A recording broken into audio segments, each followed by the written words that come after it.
It all began after the first month we started dating, and I don't know why I didn't end things right then and there. While I was taming a shower, he looked through all of the photos on my laptop and yelled at me cause I still had photos of me and my ex. I didn't even remember, cause I don't look at those photos and I guess I was too lazy to delete them. Also, I don't use that laptop so often since it's slow. So, yeah. I wasn't being sentimental. I've always been a nosy person and I admit I stalked his wall, his exes, even his parents, but it was all public info. I've been alone with his laptop / phone etc, but I've never ever even thought about reading his private conversations. I wouldn't do that to anyone. He doesn't care, though. He memorized my iPad password and he read everything, including some really private posts on Reddit. He yelled at me and broke up with me. He occasionally lurks in my Facebook account, because I'm dumb and I'm always like, no, he wouldn't do that again, but he always does. Today I was logged on our shared laptop and I saw in my FB app that there was some activity going on 40 minutes ago, while I was taking a shower. I looked the Chrome history, but he had deleted everything. I lost it and I started crying and he had the audacity to blame me for his trust issues and said that there is something I'm hiding, since I'm reacting this way. I tried to explain I have nothing to hide, but it's just horrible to feel uncomfortable at home. I can't even sleep properly anymore because I'm nervous if he'll decide to randomly read my messages. He scrolled maybe months of my FB searches, which is really embarrassing, and yelled at me again. He said I must be hiding something since I'm so upset. I don't hide anything, and I never gave him a reason not to trust me. Once he dumped me and I grabbed a beer with an old friend and he found out. Blamed me for cheating on him and even complained to my mother. I go to therapy every week, not only because of him, I have other issues. There was this group session and I met a boy who has similar problems to mine and I felt that finally I'd have someone outside therapy to talk to. He's not my type and I didn't like him in a romantic way. I just felt we could be friends, but my boyfriend found out we've talked once, because he was snooping again OFC. And again yelled at me. He said I was a cheater and that's why he had trust issues. I've always been faithful and I didn't deserve this. I changed all my passwords, but I'm tired of feeling uncomfortable in my own home. He went out and told me I deserve this and he's right to invade my privacy and I have no right to be mad. I don't know what to do anymore. I finally picked up some courage and ended this pathetic excuse of a relationship. 2 days ago he came with his mother, OMG, to collect his stuff and also took the laptop he gave me as present. Which was pathetic. I have a lot of family members. I come from a religious community that doesn't believe in the public school system and tends to have a ton of kids.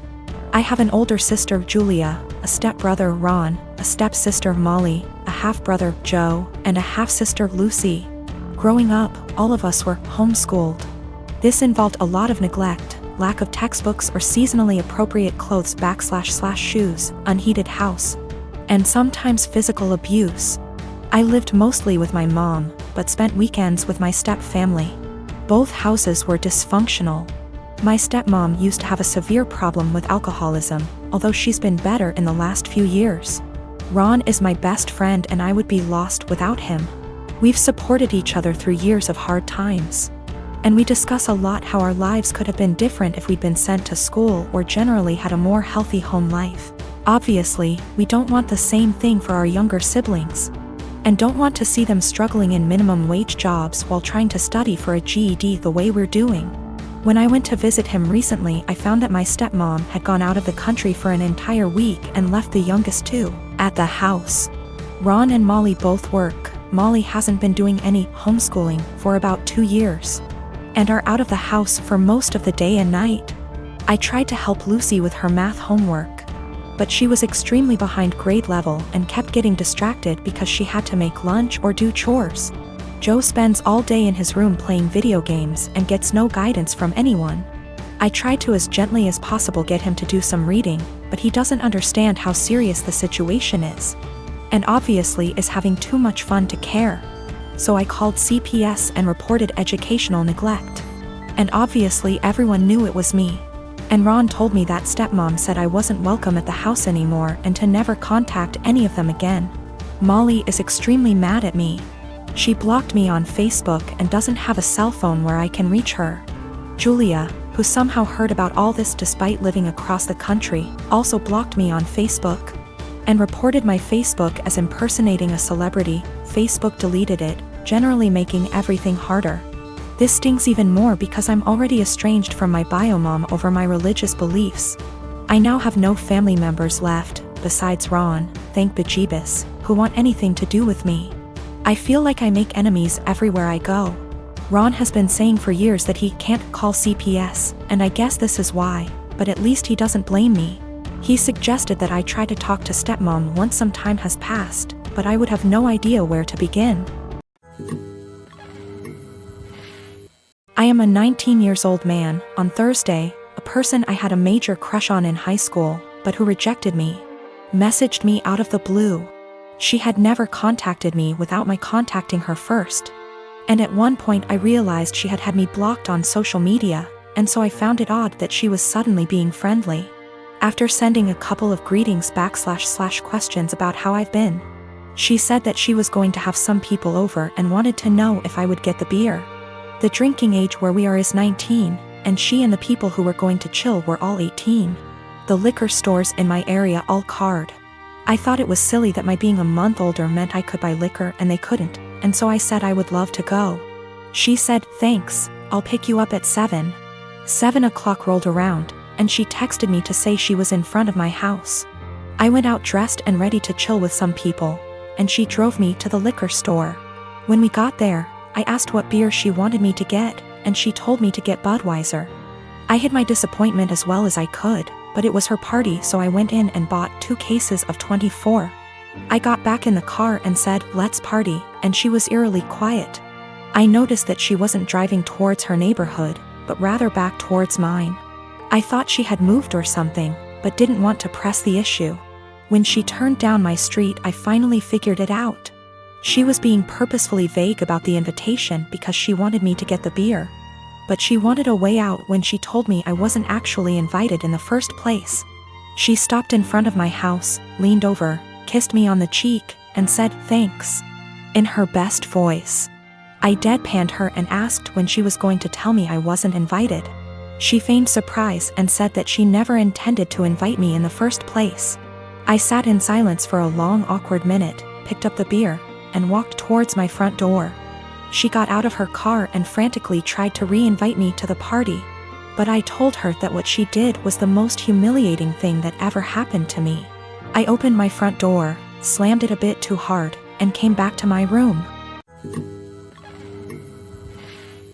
My newborn's pediatrician is always so crowded in terms of size of waiting room versus number of people waiting. It requires a certain amount of etiquette controlling your kid, because there are no toys, no play area, no real space for shenanigans. Enter lady with 4 kids, a newborn, 2 toddlers, and a kindergarten-aged kid, little girl in question here. She really should have brought an iPad or a second adult or something because her kids were literally running around the space, yelling and screeching. The mom was oblivious to all of her kids except the newborn, who was quietly breastfeeding while mom was glued to her phone screen. Accordingly, other people were put in the awkward position of having to discipline her kids. Several people had previously tried to put her kids back in line for whatever issue, harassing their kids, being loud, whatever. Her kindergarten-aged daughter, who clearly had some kind of special needs, was absolutely enamored with my newborn and his stroller. She was asking me if she could push it around. No, she was getting super close to my newborn, stop, and was generally just being annoying. FFS at one point when I wasn't looking and was preoccupied with my own kid. She went digging in my diaper bag and throwing my stuff onto the chair and the floor. My newborn was really fussy because we were there for a sick visit and he wasn't feeling well. And I did not feel like entertaining some strange kid. I tried being polite about it. "Sweetie, where's your mommy?" Points to mom, ma'am. Points to kid. The lady would call her kid back, but the kid just kept coming back to me. Rinse and repeat. I told her she needed to stay with her mom. Little punk says I don't wanna and keeps trying to touch my son, my stroller, our stuff. Finally, I'm trying to fix a bottle of formula while holding a screaming baby and listening to this little girl like a broken record. "Why is your baby crying? Why is your baby crying? Make him stop." I don't like that, and her annoying self knocks my bottle of formula off the table and into my stroller. So now I'm out formula, kid still screaming, and I have a huge mess that I don't have a great way to clean up. I'm at my wit's end. I raise my voice at this kid. Look what you did. I am not your babysitter. You are bothering me. Get out of my face. People looked at me like I was the biggest on earth. A lady speaking Spanish actually did call me a. The little girl starts crying. I'm not apologizing. The mom confronts me. I tell her she should have been watching her kid, and that's the hill I'm prepared to die on.